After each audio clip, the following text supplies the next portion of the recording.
What's up, YouTube? So tonight what I have here is a water pump we're about to put on the charger, and what I have is a brand new, this is a Gates water pump. It's designed to fit the 5.7 Hemi. This is the thermostat inlet, the lower hose outlet. So this is what it looks like on the back. And this is the new O-ring kit that you get with it. This is the box that comes in, just in case you're wondering. See if I can get you a part number here like I like to do. Looks like it's a part 43543. And I like Gates, just a good name brand. But what's happening is, as the car has sat here, as I'm waiting to get my transmission issues resolved, it started having a little bit of a water leak. How you notice the water leak? Because it's orange, and I was having some drips on the ground on the passenger side. So what I did was I started looking in here at the hoses. They're brand new, by the way, and no leaks around the hoses and the cap, and nothing was wet. But it clearly is coming somewhere around the top of the alternator area, around in here. And all I can figure is, just because it's a 16-year-old water pump on this engine, it's originally never been off, I'm assuming this gasket's either flattened out or just deteriorated or what have you, and it's just seeping a little bit between the pump and the front cover there of the engine. So because it's relatively cheap, I mean, I don't think I paid, let me see if I can find the receipt real quick on this. I got it from Rock Auto. It doesn't say on here, but I think it was like 53 bucks or something like that. I mean, it's easy enough to just go ahead and buy a new pump, get your gasket, and just change it all out. The only downside, if there is one on this, you see this pulley? It's pressed on, and it's not black, it's chrome. So I have my Hemi orange paint. I was gonna paint the water pump orange to match the one that's on there now that I did, because my pulley on there is black and the pump's painted orange. But it's gonna be very difficult because this, again, this pulley is like chrome and the housing is aluminum. So instead of even trying to mess with that tonight, I took some cleaner, I cleaned up around all the surfaces, make sure there was no oil, residual oil or anything on this thing, and I'm just gonna slap it together like it is, and we're just gonna have an aluminum pump look on the front of the engine for now, and later on maybe I'll spray it, or maybe I'll wait till I pull the engine out at a later date and change the cam, and then I'll just paint the whole engine orange. I don't know, but that's kind of the only drawback. So we're going to change the water pump. Hopefully that solves that water leak. If I find something else while I'm in there, I'll let you know. But we're waiting on getting the transmission resolved, and hopefully get this thing 100%. I'm getting anxious so I can drive it, but we're getting close. These are just little things. I probably should have changed the water pump when I had the engine apart, but you know what, it was working. I didn't want to mess with it, and but just one of those things. Now I don't have to worry about it. I have a brand new pump. We should be good to go.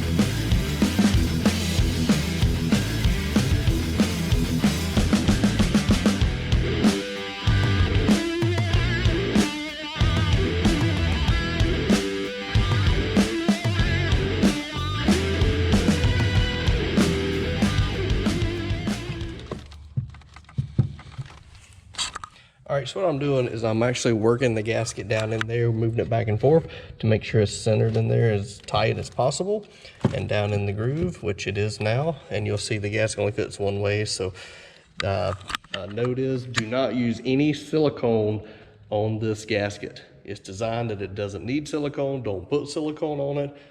It is not necessary for this type of gasket. Okay. So that is done, ready to go.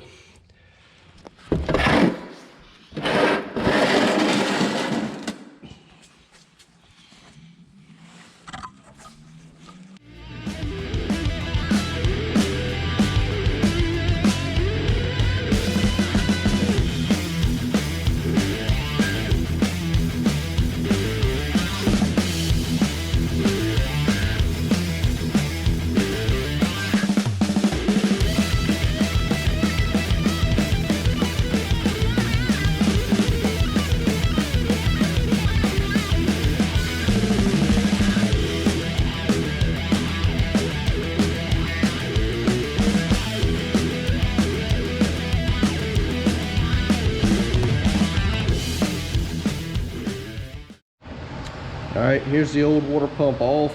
Here's a new water pump, just for comparison, so you can see what they look like side by side. And one thing to note, there's various lengths of bolts here, just to give you an idea. There's one size, here's another. And the best way to keep up with it is while you're taking the old bolts off, put them in the new pump in the right location, and then transfer them over to the old pump. So as you go to put the new pump on, you just take the corresponding bolt for the location and put it in. That's the best way I can tell you to keep track of where all these bolts go, because you don't want to put a long bolt where a short bolt goes and end up cracking something, tearing the threads up, anything like that. So, a little tidbit there.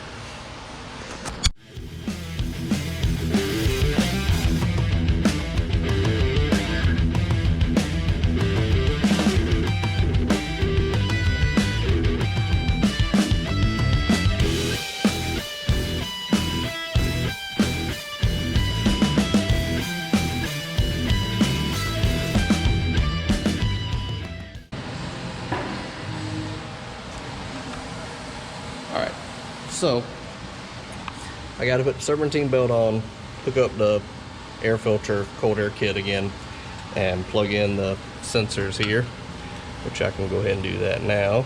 It's real simple, plug it in, done. But anyway, you'll notice I did not put the thermostat in. Now, a trick to that is because it may be an air pocket circulating, because I had that problem when I first put the motor in, had thermostat in, it just wouldn't cycle, and the radiator was real cold and the motor kept getting hot. So what I did was a simple trick to pull the thermostat out. You start the motor real quick, it pumps the water through, it actually works that air pocket right out. You just pop the cap, instead of the cap being tight all the way, you leave it a little bit loose. It'll push the air right out of the motor, bang, boom, the air pocket's gone. You let it run for a second, make sure it's circulating water. You shut it off. You have a little bit of a mess because you got to take this back off, put your thermostat in, but you do that, you top off with water, and you're done. Your air pocket's gone, you got the right amount of water in it, and then you can clean it all up. And I do that because I've got to clean up anyway, because I got antifreeze everywhere where it leaked off the front of the motor, and you're good to go. You'll notice I did not drain the radiator. I did not drain everything out of the engine. I'm trying to, not get an air pocket in it, but it's gonna happen. Everybody has different ways of doing it. You can raise the front of the car and try to get the air pocket out. You can run it, you can do all kinds of things.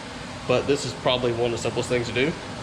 A trick on these cars as well, there's a little plug that's right here on top of the water pump. And you can actually pull that out as well while it's running, and that'll actually bleed out some of the air. But I'm about to fill that plug with my water temp sensor, which is the original sensor off of the 318 that I had. I got this little brass adapter off of Summit Racing, but the sensor actually sticks through it. And then the original sensor and everything for the gauge on my car plugs into this, and I've got my original water temp sensor for my dash, works right off the front of that. So it's really cool. So that's gonna go right in here, and bada bing, bada boom, I got water temp. So just wanna show you, and it doesn't look too horrible with the aluminum water pump looking there and the chrome pulley. I might even go so far as taking the filler neck there, the water neck, and painting it silver or something. Who knows? Anyway, it's on. I'm going to do that whole trick real quick to get the air pocket out of it. Once I get the serpentine belt on, get it all back together, and then have a brand new water pump and new rubber gasket, and that should take care of it. By comparison, the old water pump is over here, and let's just show you here. This is what it looked like. The old gasket here. Apparently, it looked like it may have been leaking. This looked pretty flat down here and over here. It was leaking on the passenger side, so this definitely was flattened out. So I'm assuming this is where it was leaking before. But when I popped it loose, of course, it put antifreeze everywhere, so it's really hard to tell where it was leaking. But anyway, just want to let you know that's where we are.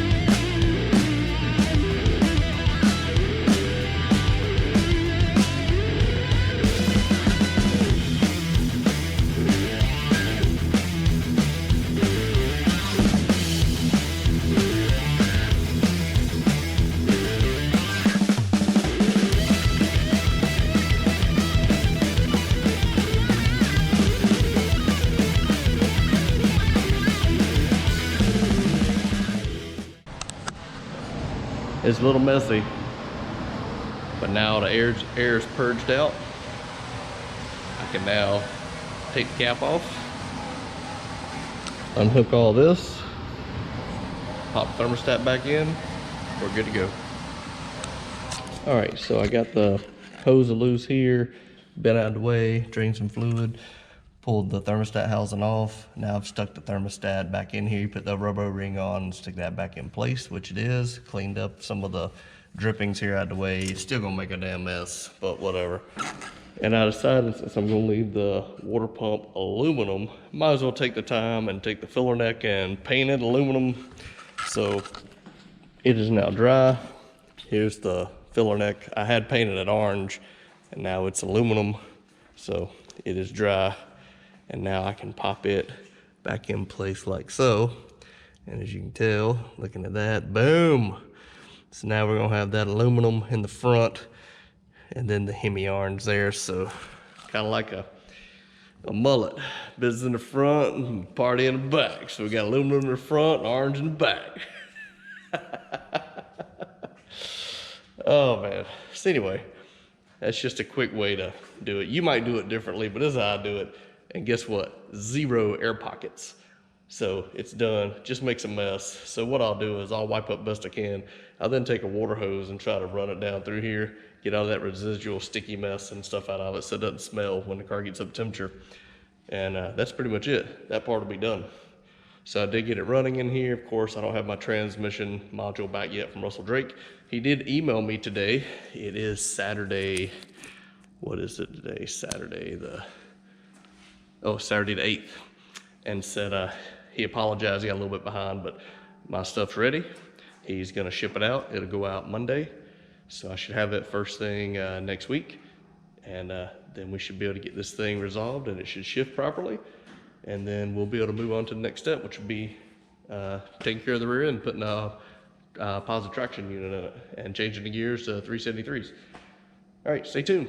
The Hemi's getting there.